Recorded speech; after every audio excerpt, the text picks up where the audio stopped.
reported that Linda passed away. And Linda, for most of us, we know this, but for those who don't, has been a long time member of our congregation. And she passed away on Saturday, July 30th. There is an all committee chair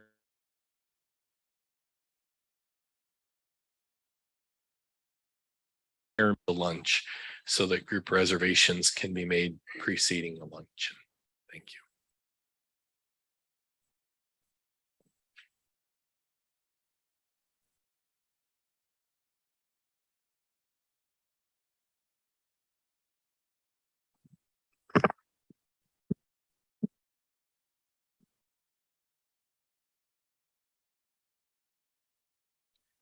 We ring the gong 3 times.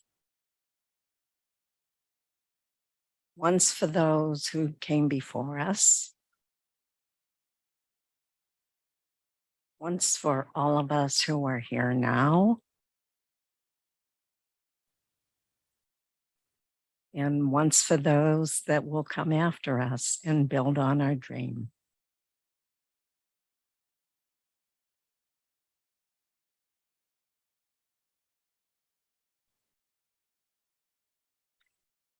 Our chalice lighting today was chosen by our wonderful Joan Claiborne, and it's written by Alice Anacheka Naisman.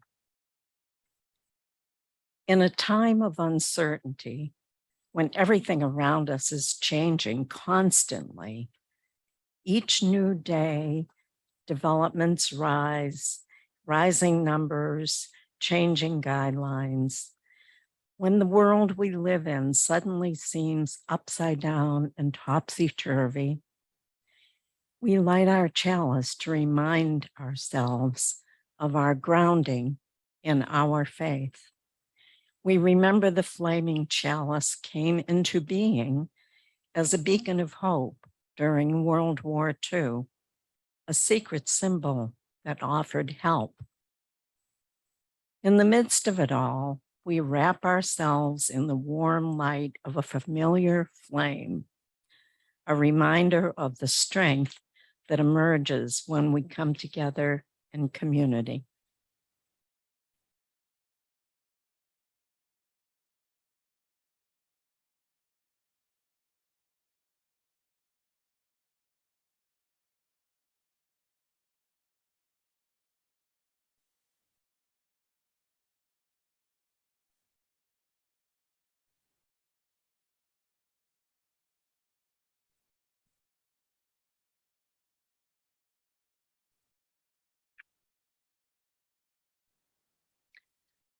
I now ask you to recite the covenant, our unison covenant that's in our order of service.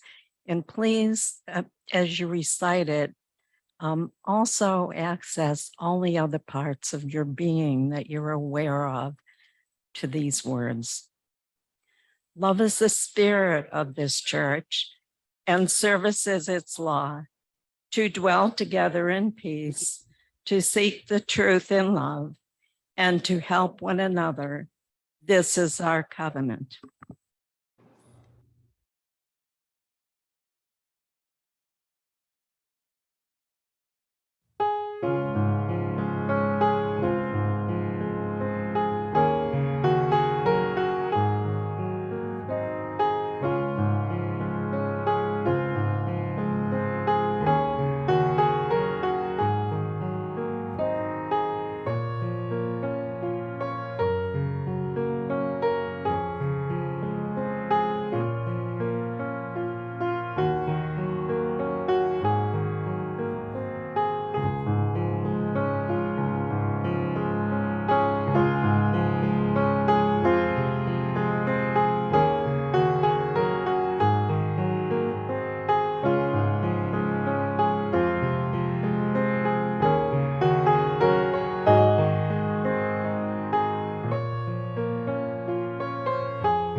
full of muse today?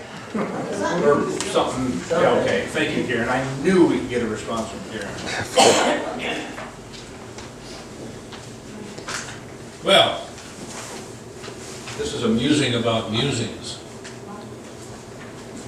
This musing is dedicated to Ron and Linda Gill, who could not be with us today since they've traveled to Texas for a family member wedding, and they're on their way back today. But Ron gave me the inspiration for the content of this musing during his recent visit to our pond.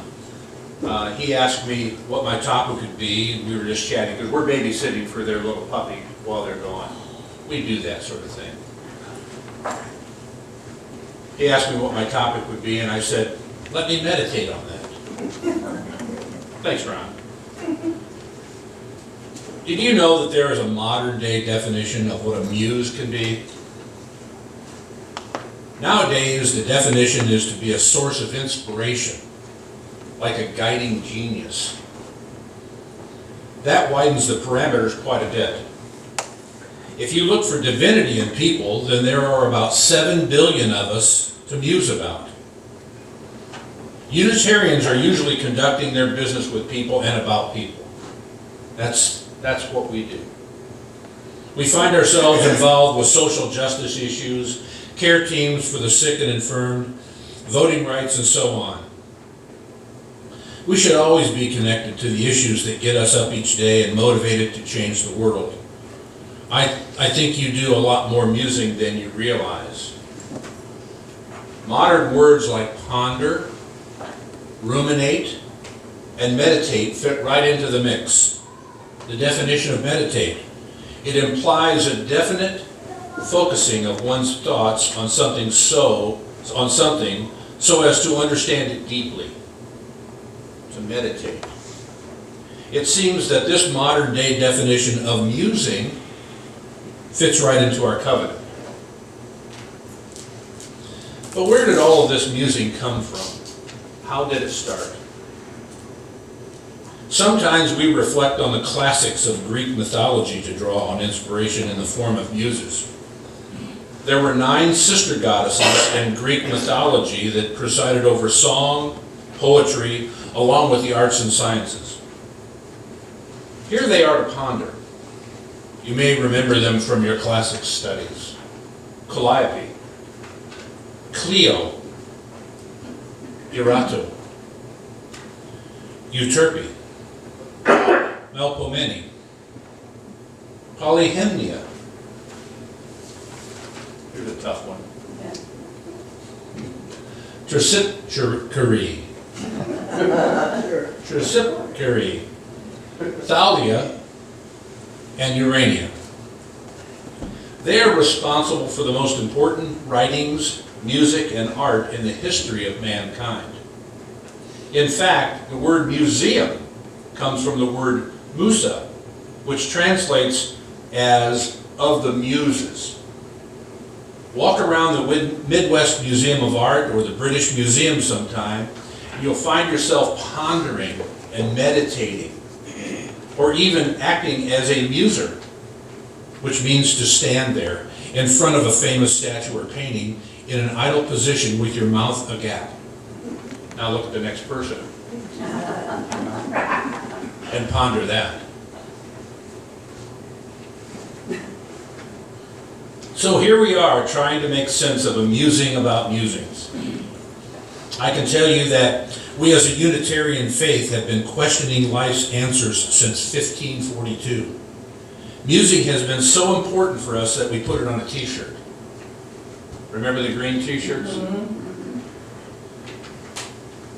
Pick a thing or a person or a project about your experience at UUFE and make that your muse. Inspiration can come secretly in the night or during a fellowship service from what we say and, more importantly, what we do.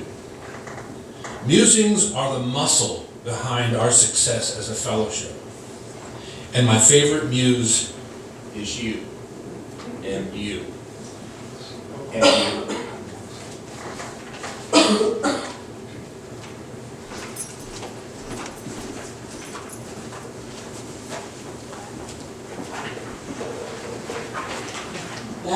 was well worth having before him. Thank you for the flight. That was great. And now, our first hymn is number 1. So join Lizzie in singing May Nothing Evil Cross This Door.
Good morning.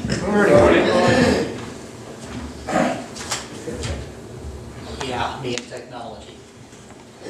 Okay. Thank you for having me back. I certainly appreciate it.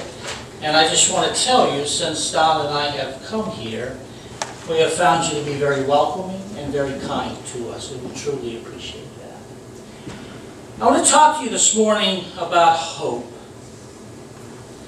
It's one of the nice 4-letter words that we say. And we all use it probably every single day of our lives in some capacity. Hope, hoping, hopefully, hopeful. We've all had hopes in our lives. We've all had dreams and aspirations. We've all had goals that we've wanted to achieve.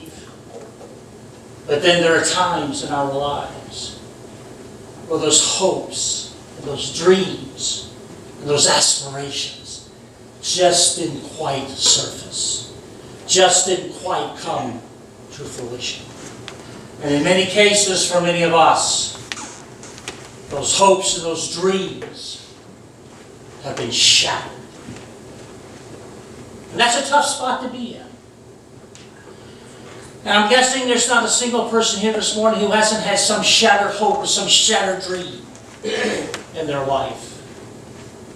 Maybe right now you're in that spot. You're disillusioned, you're discouraged, you're distraught. Because something that you have worked hard for, something that you had hoped for, something that you came close to achieving, just didn't quite make it.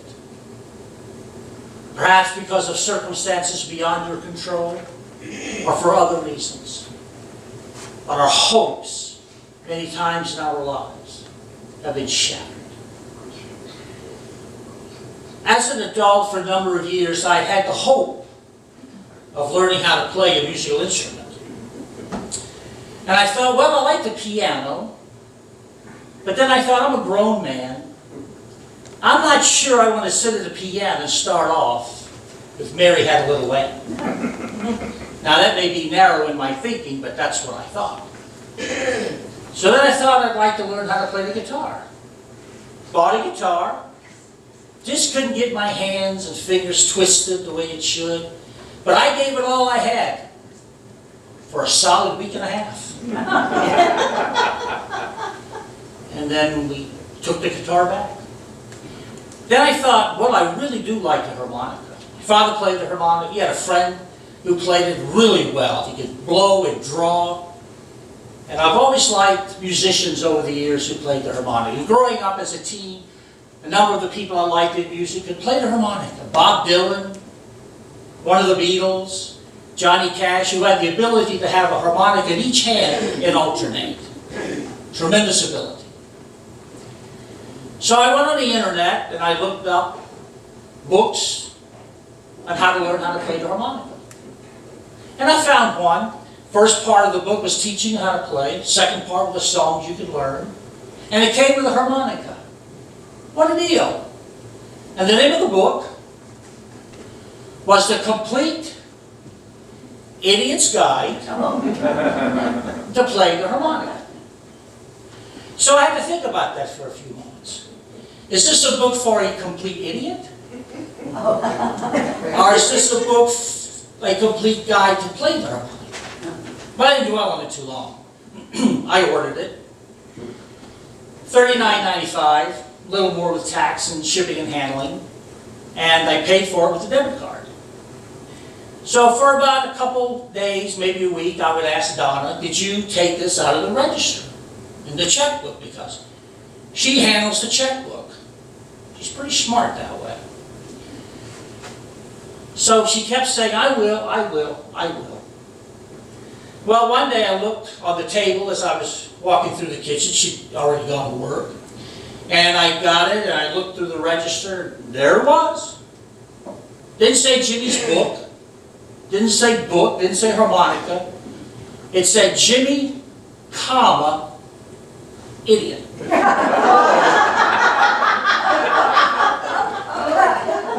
never really talked about that. So, kind of let that go. Well, last time we came here, but that was my hope, to learn how to play a musical instrument. Now, the last time we came here, we were driving through Elkhart. And there's one spot in Elkhart downtown where the light's up here, but you stop back here. I didn't realize that. So I stopped at the light, and Donna said, you just ran a red light. I said, no, I didn't. It's right here. She said, you're supposed to stop back there. Oh. So I was hoping no traffic would be coming towards us. And it seemed like forever before the light changed. So it changed and we went forward. And I said, sure am glad nothing came. She said, me too. I said, well, you know the saying, God looks after fools and little children. And she said, well, he certainly looked after you. Wasn't too upset because I feel like I graduated from an idiot to a fool. But hope. What are you hoping for this morning? What hopes or dreams or aspirations have you had that right now have been shattered? And you feel lost, you feel stuck, and you don't know which way to go. You know, the Elvis movie is a tremendous worldwide blockbuster hit. Surprised a lot of people, surprised me, and I'm an Elvis fan. Elvis had a quote once in his life. He said, all a kid needs is hope. That's all any of us needs, really, not just kids. But he said that because, I'm guessing, his background. Grew up in abject poverty in Tupelo, Mississippi. In a little community called Shake Rack. Mother was always sick, couldn't work. Father was in prison a lot for writing bad checks. Lived on government assistance. And he said all the kid needs is hope because that's what he did. He hoped to get out of that situation. He hoped to do something better with his life than what he had experienced. Not just in his own family, but around him in that very poor community. And his father, when he got out of prison, decided he would take the family to Memphis, Tennessee to better their lives. He thought he could have a better opportunity to get a job in Memphis. And Elvis decided when he got a little older, became a teenager, he was going to become an electrician. Rise above his circumstances and do something with his life, have a career. The closest he got was driving a truck for Crown Electric. And on one of his mother's birthdays, he decided he would record a song for her and give her a record of it. The song is My Happiness. And somebody in that studio had heard that and thought, this guy might have some potential. And of course, you know the rest of the story. But because of his hope of getting out of abject poverty, because of his hope of making something for himself better than what he had, because of his hope of doing better than his father had done, he became who he became because of hope. And for any of us this morning who've had our hope shattered and our dreams shattered, we always want to make sure we cling to hope. Never give up, no matter how bad things get, no matter how dejected or down you may feel at this present moment in your life. Never give up on hope. Cling to hope. Most of us, we are aware of the history of the Unitarian Universalist. And we know at one time the Unitarians and Universalists were two separate denominations. Unitarians coming out of the Congregationalists of New England over the issue of the Trinity.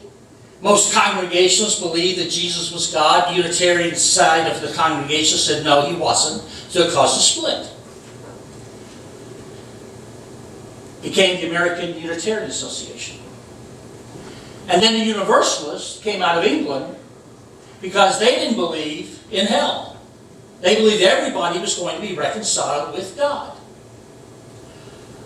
And there's a quote by John Murray, who brought Universalism to America. He says, "Go out into the highways and byways of America. Give the people something of your vision. You may possess only a small light, but uncover it. Let it shine. Use it in order to bring more light and understanding to the hearts and minds of men and women. Give them not hell, but hope and courage." Give them hope and courage. What he was talking about here, obviously, because this is theological, was hope that everybody's reconciled to God. But what about those people who don't believe in God? What about the atheist and the agnostic and the humanist and the rationalist? What do we say to those people? Well, I'll tell you what many Christians tell those people. And I identify as a Christian, been one all my life. Been a Christian minister for more than 40 years. I identify as a Christian, but I'm not happy with many people who are Christians because of the way they conduct themselves, not the way we think they should, but the way that they actually do. And there are many Christians who would tell people who don't believe like they do, who don't believe in God or Jesus, who will tell those people, there is no hope for you. Not just in a theological perspective, but in society at large. If you're down and disillusioned and discouraged, and your dreams have been shattered and your hopes have been shattered, they will tell you, too bad. There's no hope for you because you don't believe like I do. You're destined to a life of misery and torture. You're destined to a life of emotional distress. The hopes that have been shattered, the dreams that have been shattered, there's nothing you can do about it because you don't believe like I do. You don't believe the right things. You don't identify the right way. What an incredibly horrible and cruel thing to tell somebody.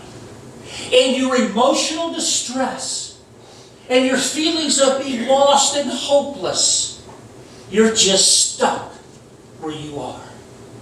There's no future for you. How incredibly cruel is that? How incredibly terrible and awful is that to say to somebody? Because hope is not just theological. It transcends theology. We use that word, as I said, every day of our lives. We have all these dreams we've wanted to achieve, places we've wanted to go, successes that we've wanted to acquire.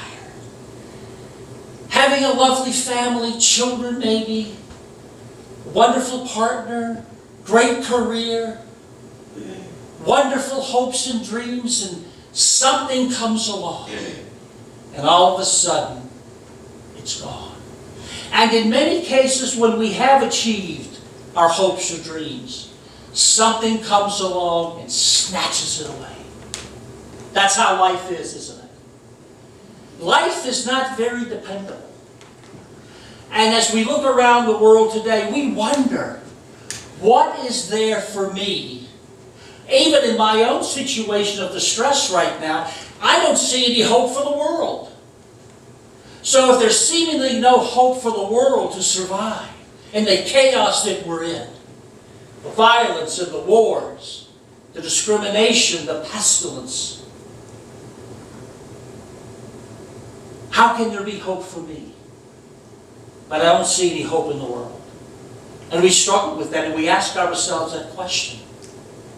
We get very distraught, don't we? We get very upset, don't we? And we feel like, what's the use to go on? And I'm not talking about hurting ourselves. I'm just talking about this feeling of wanting to give up. Because we struggle so much, don't we? We try so hard. And sometimes we just get knocked down. And we get tired of getting back up. We get tired. Physically tired, emotionally tired, spiritually tired. We're just exhausted. We're like the preacher in Ecclesiastes who says, vanity of vanities, all is vanity. In other words, what's the use? Life is worthless. Have we ever felt that way? Do we feel that way this morning? When we think about something in our lives that just haven't gone right. Some hope we've had that we just can't seem to get. Have we felt that way? What's the use? So what do we do? What do we do? In those situations where we feel hopeless. In those situations where we've had our hopes and our dreams and our aspirations shattered. And we're tired of picking ourselves up again. What do we do? Before we do that, we have to discuss what happens to us when we take the attitude that there's no hope. When we take the attitude we just want to give up. When we take the attitude we're just too tired of giving up. What happens to us? We can become very bitter and very resentful towards ourselves and towards others. Mainly because we constantly blame ourselves when we fail. And in many cases, that's not the fact at all. We blame others when we fail, and in many cases, that's not true either. But we become very bitter towards ourselves, others, and life in general. And that's when we take the attitude, there's just no use. I've tried and tried and tried, and I just can't seem to get it right. That's blaming self. But then we also say, it just doesn't seem to work out for me. How many of us have said that? It just never works out for me. Nothing ever goes right for me. Is there anyone in here who hasn't said that at some time in his or her life? And then we lack trust. We don't trust other people. Because many of us have experienced people in our lives who just haven't been there for us when we wanted them to be there for us, haven't we? We thought we could trust them. We thought we could reach out to them. We thought we could get some hope and encouragement from them, and we don't. Because, as I said, hope is important. One of the first things we learn in graduate school when we study any of the counseling arts, psychology, clinical social work, whatever, the first thing we're taught is when that client comes into your office, the first thing you do is instill hope in that person. Because without hope, you're wasting your time and their time. That person has to have hope that things will get better. And when we don't get that from those people we surround ourselves with, family, friends, when we don't get that, then we begin to lack trust. And then we begin to isolate ourselves. We feel like nobody cares. I don't have anybody I can count on. Anybody here ever said that or thought that? And so we isolate. If nobody cares, I'm just going to be alone. Which is a dangerous thing to do. A very dangerous action to take. And then we get a feeling of doom and gloom. No hope, no future, no life. Nothing I'll ever dream or hope for will ever come true. Doom and gloom. A very negative, fatalistic outlook. Which is also very dangerous. At that particular point in our lives, we have hit rock bottom. Rock bottom. And that's very, very bad. So what do we do when those hopes and dreams have been shattered? What do we do when we feel stuck and feel like we just can't get up anymore? We can't go on anymore. There's no need to dream anymore. You know, when we dream, we feel good. We dream of the things that we'd like to achieve and accomplish, the places we'd like to go. Dream of things for our children and grandchildren, our friends or partners. But when all that just doesn't play out, what do we do? The first thing we have to do is we have to cling to hope. The 1984 Democratic National Convention, Jesse Jackson, whose famous mantra was, I forgot what it was, keep hope alive. There we go. Keep hope alive. And when he was speaking in that convention, right before him were veterans in wheelchairs. And when he was talking about hope and keeping hope alive and never give up on hope and cling to hope, in many of those veterans' faces you could see the tears streaming down their cheeks. Because I'm guessing for maybe the first time in their lives, that's the first time anybody talked to them about being hopeful. Anybody ever mentioned to them that whatever your circumstances are, you can have hope. And he resonated with them. He appealed to them. And they were smiling as they were crying because he touched a nerve. He touched something that had never perhaps been touched in their lives. But in order to have hope, we have to be grounded in something. For those who are theological, that grounding could be in something spiritual, some divinity. But again, what about those who aren't theological, who don't have certain beliefs? What are they grounded? What are they grounded in? We can be grounded in ourselves. And I know that sounds odd. It may sound selfish, but it's not. And the reason it's not selfish is that when we are grounded in ourselves, we begin to believe in ourselves. That we can achieve and we can accomplish. Grounded in ourselves. Because oftentimes, when we have given up, we lose our sense of identity, don't we? I've heard people say that. I don't even know who I am anymore. They feel so dejected. We ground ourselves in we reclaim our lost identity. We reclaim our values. Oftentimes when we're dejected and depressed and disillusioned and discouraged, we lose sight of our values.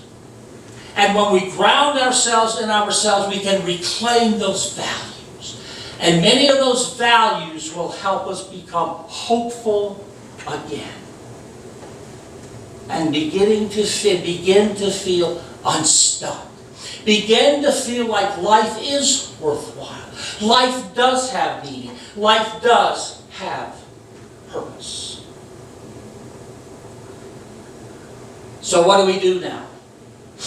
When we have those situations where we've kind of lost hope. We have to realize when we start over again, and see, that's the key. Every day is a new opportunity to begin again. A new opportunity to start over again. We have to realize, number one, that we can change our lives at any moment. But it takes work. It takes hard work. And that's the problem with most of society today. We have lived in such a automated society where everything is basically push button. We don't really have to put forth much effort, much labor. And then when we have these feelings of dejection and rejection and disillusionment, we want quick, easy answers. We wish we could push a button and feel good all of a sudden. That's not going to happen. That's not going to happen. So we have to realize, if there's going to be changes in my life, I have to initiate them. I have to find some way to change my situation. I like languages. Don't remember a lot because as I get older, the less I remember. But in the Aramaic language, the language that most scholars think Jesus spoke and people during that time in Palestine spoke, and I believe the New Testament is actually written in that rather than Greek, but that's another sermon. The word hope is sabra, and it means expect, it means supposed to be, but it also means think. Hope also means think.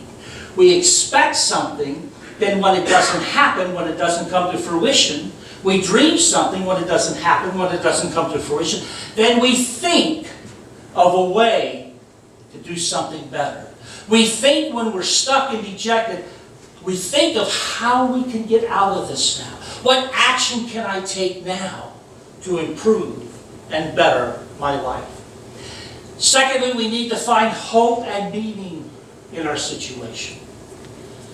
In my first sermon, I talked about Viktor Frankl, who was a Jewish psychiatrist imprisoned in Hitler's prison camps, 3 of them. Very dejected for a while, if you remember what I told you. And you may even know the story. But he decided, I'm going to change this. I'm going to change my attitude first and foremost. And then I'm going to find a way to get some meaning and purpose in this experience. And he did. And he found that in helping his fellow prisoners change their attitude about things. We find hope and meaning and purpose in our stress, in our situation. And we don't accept words from others. Another cruel thing. We don't accept, well, this is just the way it is. Everything that happens, happens for a reason. This is God's plan for you. We don't accept that. That's nonsense. No. What happens to us in life is not meant to be. What happens to us in life is not anybody's plan for us. What happens to us in life is not, it is what it is. That's not much comfort, is it? Reminds me of Job's 3 friends. Remember Job in the Old Testament who had everything, then lost everything, and his friends come in and say, this is all your fault. And what's Job's response? Miserable comforters, all of you. How many of us have had miserable comforters? How many of us have had people that told us, this is all your fault, if you've done this and this and this? If we can change our circumstances, we can change our life, we can change our thinking. And then we have to be careful to whom we listen, which basically is what I just said. Associate with positive people. That's not being judgmental. That's being realistic. When we're with positive people, we have a tendency to be positive. When we're with negative people, we have a tendency to be negative. So associate with positive people. And then always find something, no matter how bad we feel, how dejected we feel, how much we feel like our hopes and dreams have been shattered and we'll never claim those again or reclaim those, always find something for which to be grateful. Gratitude is an important strategy for everybody. And I've had a lot of people say to me over the years, there's just nothing for me to be thankful for. Really? Stop and think about it. Really? You have nothing for which to be grateful. Nothing to be thankful for. You got up this morning. How many people do you know that didn't get up this morning? Oops. You're alive. How many people you know that are no longer alive? You have some friends. Be thankful for them. You're here talking to me. Be grateful for that. Always find something to express gratitude. And you will begin to feel better. Focus on the essential goodness of humanity. Yes, we look around and we feel like the world's crazy. The world's going to hell. Everybody's nuts. But there is a goodness in humanity. One of the cornerstones of the Unitarian faith is the inherent worth and dignity of people. There is an essential goodness in every single human being. And I want you to think about this. You know, we know, I know some people who we don't feel like they're very good people. But if we look hard, if we look deep, we're going to find some goodness in them. We are. Some may be thinking, well, you don't know so-and-so. Yeah. But do you really know so-and-so? Have you taken the time to really get to know them? Take off the blinders. Open our hearts. Give them a chance. And then finally, refocus on the resiliency that we know is deep within us. Think about all of the times in our lives when we were on the ground. We've constantly gotten up, but we've gone back down. Think of all of the times that we've managed to make it through because we were resilient. Because we refused to give up. But then it just seems to keep happening and happening, and we keep going down and getting up and going down and getting up, and we feel like we're not going to do this anymore, but yes, we can. Because there is that resiliency within us that needs to be reclaimed. We are stronger than we think we are. We have more abilities and skills than we think we do. We are more of a survivalist than we think that we are. We're too quick to give up. We're too quick to quit dreaming, to keep hoping. We're too quick to stop doing those things. And again, most of that is because of society.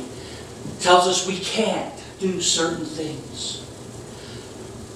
Society gives us these push-button things. We don't want to work hard to do better in our lives, to face the struggle with the resiliency, the skills, the talents that we have. We're much stronger than we think we are. We're more resilient than we think we are. And we can be more hopeful even in the midst of shattered hopes and shattered dreams than we are. It's a matter of how badly we want it. How badly we want to not give up. How badly we want to keep going and keep moving forward. Amen. So now,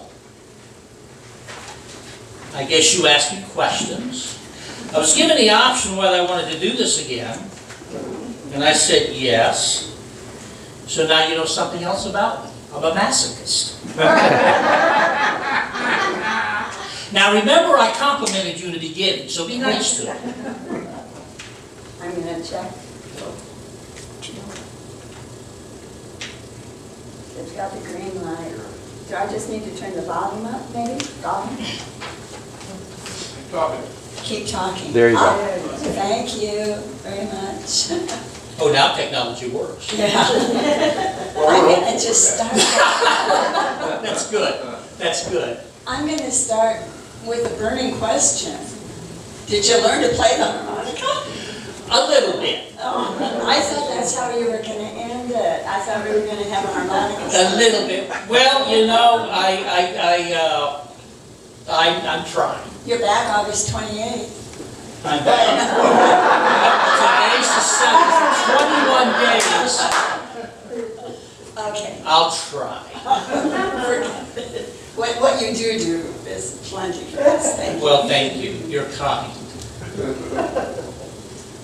when you said that we are not really, that bad things don't happen because we deserve it, or we made it happen and so on.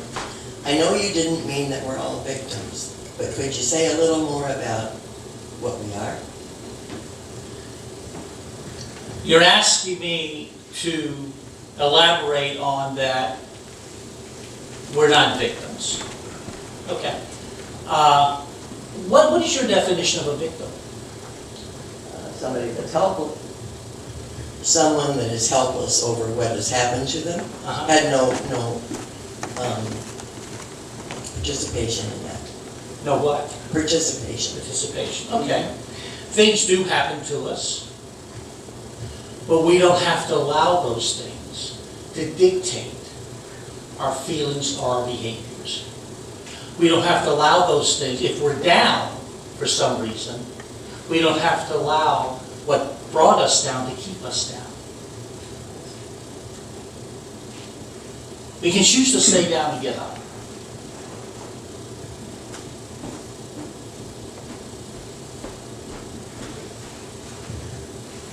Thanks again for being with us. Well, thank you for having me again. I have a lot of hope after hearing you. Thank you. Hope that I won't come back.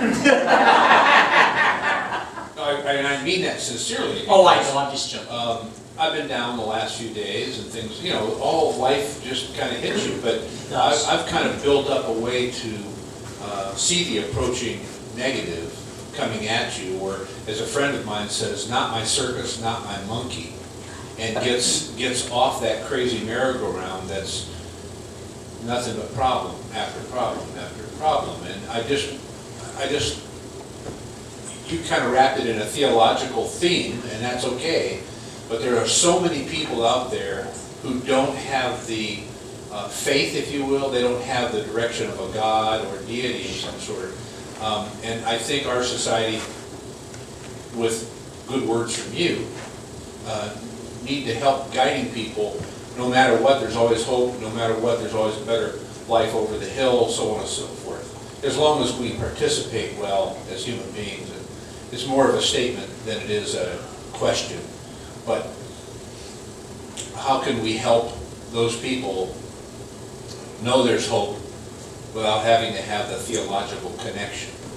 Because we all have to eat, we all have to sleep, be safe in our homes. And Well, those who don't have a theological connection, that do have hope, and that do pick themselves up again, they can be the example. They can say, this is what I've done, maybe this will work for you. But for those people who don't have a theological base, as I said in the message here, you can look to yourself. You can look to others. Many times the answers are within ourselves. Carl Rogers, who was a psychiatrist, founded client-centered therapy. He didn't really give any suggestions. He didn't really give any advice. He guided people through them finding the answers within themselves. Teaching them that they had resources they were never aware of. They had skills they weren't aware of. And maybe that's what we do. And what I ask people sometimes, what have you done in the past that has worked for you? And can you do that again? But when we feel hopeless and dejected, we lose sight of that. And that's where we reclaim our values that I talked about. Which one of those values has helped you in the past that maybe you've lost because you felt so down and so dejected that you just had to give it up? I don't know if that answers your question. Sure. I think it's a long-term conversation. Yeah, it is. You can't just have hopefulness once. You have to practice it and keep it moving and evolving. And you have to be willing to accept some things of life. In therapy, that's called radical acceptance. You know, not everything is always going to go our way.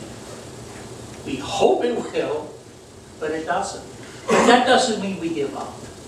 And I think that's really the key to this sermon, is so many of us just give up. And there's no need to. We have many stories from history of people who didn't give up. Nelson Rockefeller, governor of New York, wanted to be president since he was a child. Ran in 64, lost the primaries to Barry Goldwater because it came out that Rockefeller's mistress had a baby. Destroyed him in the California primary. Ran again in 68, didn't win that. But was appointed vice president by Gerald Ford. He got close. He got close. And sometimes in our hopes, we may not get to where we want to be. But if we can get close, I consider that a victory. Piggybacking on Dwight's comment, the arts is another place that's not necessarily theological. And, you know, sometimes it's right in the title. Star Wars, A New Hope. Lord of the Rings has been, you know, my go-to for examples in art for hope. And, you know, on a personal level, I've been doing a lot of rage baking and to deal with some of the hopelessness and frustration of current events. I've been putting on a lot of heavy metal, punk rock, and then baking. I feel better afterwards, and it's kind of meditative as well. I now have a freezer full of sweet breads and cake and cookies. Lunches at her house. Dessert at my house. But, you know, there are things that coping skills, coping activities that can help diminish the hopelessness, help focus, and, you know, give us time to process. I think a lot of when bad things happen, we need to give ourselves time to process those things and give us, you know, direction. What can we do? What needs to be done, both personally and in the community at large. And I like your two comments because we can look outside of ourselves to find places where hope can be instilled.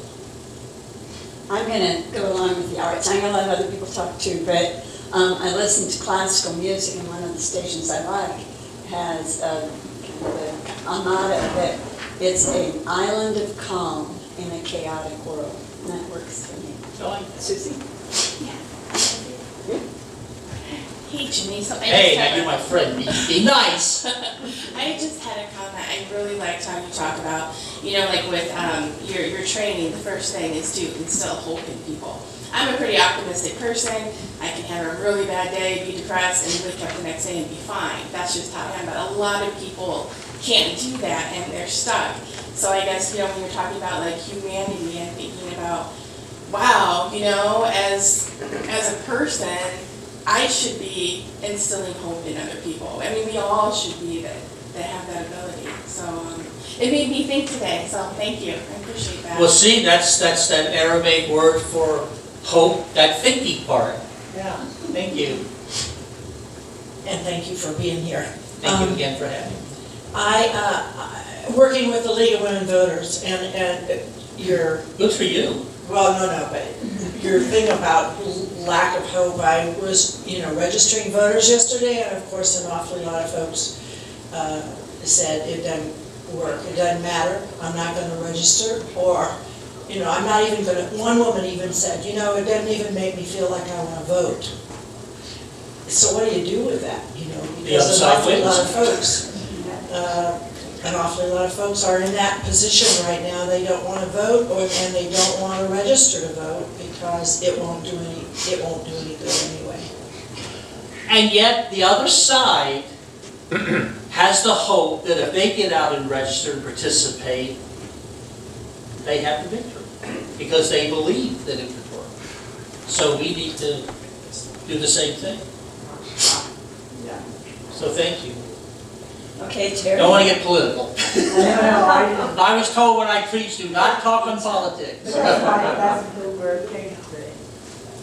Okay, Terry pointed out that Zoom is going to have the last word. Oh, all right. Zoom and then Oksana has the last word. I can take her question. Rebecca Fassett says, I have always thought of life being such as a flowing river with many smooth parts, but also many rocky parts or whitewater rapids, but it always smooths back out. Nicely put, Rebecca. Yeah. You're gonna better that? No. But you're That's the key to reclaiming hope, is to be patient. I particularly liked the part that you said, we're stronger than we think we are, because we really are. I went through some very, very tough training, and I was kicked out for a while and all kinds of stuff, and when I went back, I said, the only way I'll quit this time is if you kill me. You have to actually kill me dead, and then I'll quit, otherwise I'm not quitting. I made it through. Good for you. There's our inspiration. Thank you.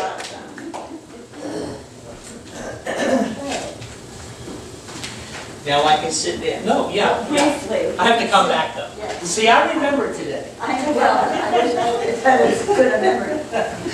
We're gonna sing first, and then Reverend Jean will benedict us. So this is hymn number 165, When Windows That Are Black and Cold.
If you don't mind, I'm going to use as the benediction my quote again from Murray.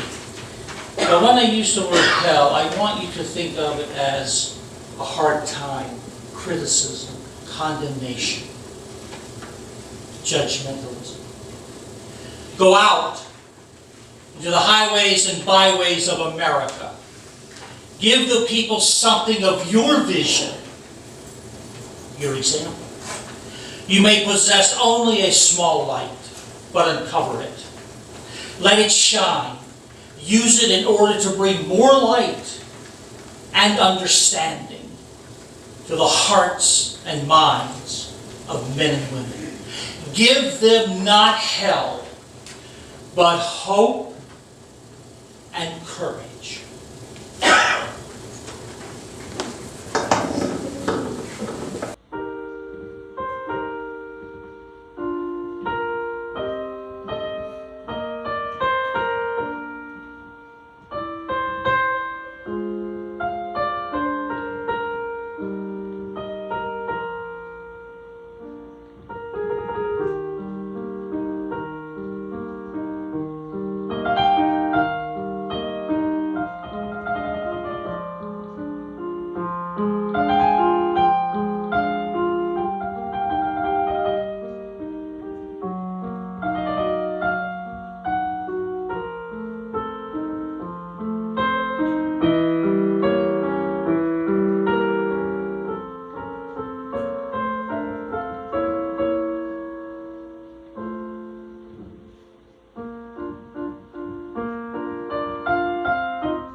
Thank